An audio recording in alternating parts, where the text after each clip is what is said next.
નમસ્તે વિદ્યાર્થી મિત્રો, સ્વાગત છે તમારું અમારી YouTube ચેનલમાં। તો મિત્રો, આજના વિડીયોની અંદર આપણે એ માહિતી મેળવવાની છે કે જે વિદ્યાર્થીઓ ડોક્ટર બાબા સાહેબ આંબેડકર ઓપન યુનિવર્સિટીમાં એડમિશન ફોર્મ ભર્યું હોય અને જો તમારા એડમિશન ફોર્મની અંદર તમારો એડ્રેસ ખોટો હોય, એટલે કે એડ્રેસ તમારે ચેન્જ કરવો હોય અથવા તો તેમાં સુધારા વધારા કરવા હોય તો તમારે એડ્રેસ તમારે કેવી રીતે સુધારવાના રહેશે તેની તમામ માહિતી તમને આ વિડીયોમાં આપવામાં આવશે। તો ચાલો મિત્રો વિડીયોની શરૂઆત કરીએ। તો મિત્રો, એડ્રેસ ચેન્જ કરવા માટે સૌથી પહેલા તમારે એક એપ્લિકેશન ફોર્મ ભરવાનું રહેશે।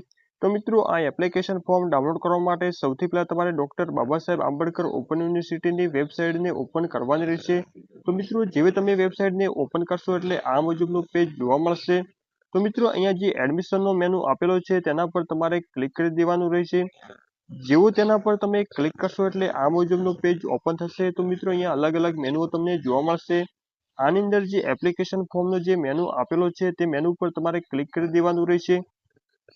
જેવું તેના પર તમે ક્લિક કરશો એટલે આ મુજબનું પેજ ઓપન થઈ જશે। તો મિત્રો, અહીંયા અલગ અલગ એપ્લિકેશન ફોર્મ તમને આપેલા છે, જેવા કે નામ તમારે ચેન્જ કરવું હોય તો અથવા તો એડ્રેસ ચેન્જ કરવા માટેનું અલગ અલગ ફોર્મ અહીંયા આપેલા છે। તો મિત્રો, આ એડ્રેસ ચેન્જ એપ્લિકેશન ફોર્મ જે લખેલું છે તેના પર તમારે ક્લિક કરી દેવાનું રહેશે। જેવું તેના પર તમે ક્લિક કરશો એટલે તમારું એપ્લિકેશન ફોર્મ ઓપન થઈ જશે। તો મિત્રો, આ એપ્લિકેશન ફોર્મ તમારે ભરવાનું રહેશે, એટલે કે સૌથી પહેલા અહીંયા તમારે તારીખ લખી દેવાની રહેશે। અરજી નંબર તમારે લખવાનો નથી, એટલે કે કાર્યાલય માટે છે। ત્યારબાદ નોંધણી નંબર એટલે કે તમારો જે એનરોલમેન્ટ નંબર છે આઈ કાર્ડમાં લખેલો છે તે તમારે અહીંયા લખી દેવાનો રહેશે। ત્યારબાદ અભ્યાસક્રમનું નામ એટલે કે તમે કયો કોર્સ કરી રહ્યા છો, જો તમે BA કરી રહ્યા હોય તો તમારે BA લખી દેવાનું રહેશે। અભ્યાસ કેન્દ્રનું નામ એટલે કે તમે કઈ કોલેજ રાખેલી છે સેન્ટર તરીકે તે કોલેજનું નામ અહીંયા લખી દેવાનું રહેશે। ત્યારબાદ અભ્યાસ કેન્દ્રનો કોડ નંબર એટલે કે તમારી કોલેજનો જે કોડ નંબર છે તમારે અહીંયા ટાઈપ કરી દેવાનો રહેશે। ત્યારબાદ વિદ્યાર્થીનું નામ લખવાનું રહેશે, એટલે કે સૌથી પહેલા અટક લખવાની રહેશે। ત્યારબાદ વિદ્યાર્થીનું નામ છે અથવા તો પિતા પતિનું નામ તમારે અહીંયા લખી દેવાનું રહેશે।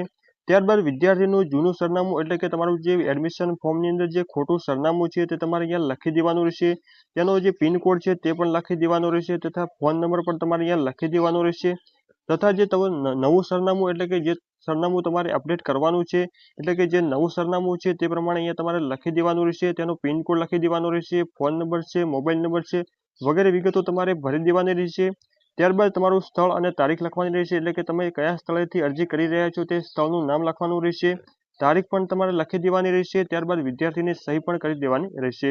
અને મિત્રો, આ અરજી ફોર્મની સાથે તમારું જે સાચું એડ્રેસ જે ડોક્યુમેન્ટની અંદર હોય તે ડોક્યુમેન્ટની ઝેરોક્ષ પણ આની સાથે જોડવાની રહેશે।